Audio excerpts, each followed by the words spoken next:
Okay, let's get real for a second. How many of us are drowning in productivity apps right now?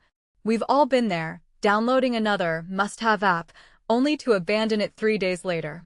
But what if I told you the secret to productivity isn't about the apps themselves, it's about how you weaponize them? Today, we're breaking down 8 free Android apps that aren't just tools, they're psychological hacks. And, honestly, most people are using them completely wrong. Let's start with the elephant in the room, Notesnook. Yeah, it's a note-taking app. But here's the twist. Its end-to-end encryption isn't just a privacy feature, it's a mirror to our collective anxiety about digital surveillance. We're not just jotting down ideas, we're hoarding thoughts we're terrified to lose. The real genius? Its free plan.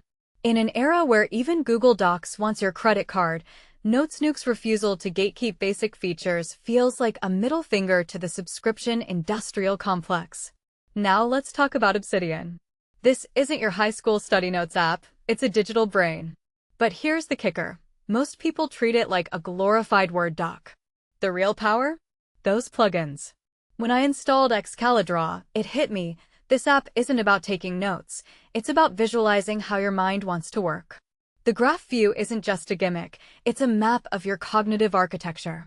And if you're not using Templater to automate repetitive thinking patterns, are you even optimizing? TickTick's smart recognition feature? That's not just convenience, it's behavioral engineering. By auto-detecting time cues in your text, it's training you to think in structured tasks. But here's the deeper layer. The app is quietly normalizing the idea that every thought should be operationalized. I've seen people use its recurring tasks for everything from paying bills to brushing their teeth. Where does task management end and neurosis begin?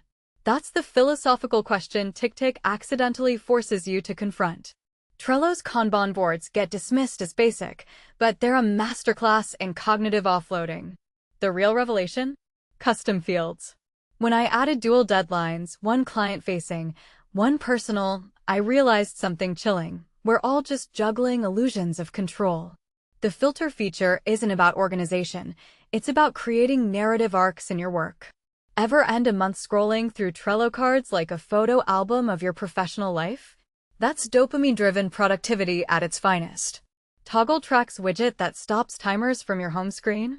That's not convenience, it's behavioral accountability.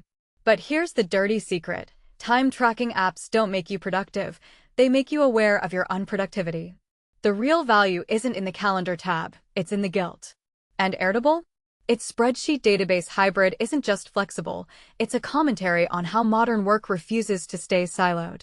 When I used it for investment tracking, I realized I wasn't managing money, I was curating life data. Every row is a decision point, every column is a regret deferred. Raindrop.io search isn't just fast, it's a rebuttal to the entire browser bookmark paradigm. But here's the paradox. When your bookmarks become too efficient, you lose the serendipity of digital wandering. And MacroDroid? Automating screenshot deletion sounds lazy, but it's actually radical. By eliminating friction, you're not being efficient, you're reclaiming cognitive real estate. When I set Spotify to play in my car, I wasn't just saving clicks. I was engineering an environment where my habits serve me, not the other way around. The bigger picture here isn't about app recommendations, it's about recognizing that productivity tools are just modern-day mirrors. They reflect our deepest anxieties about time, control, and self-optimization. These apps work not because they're technically superior, but because they've reverse-engineered human psychology. So here's the challenge. Next time you download a productivity app, ask yourself, does it amplify your strengths or compensate for your weaknesses? Because the line between empowerment and dependency is thinner than you think. What's your take? Drop it in the comments. Let's dissect this together.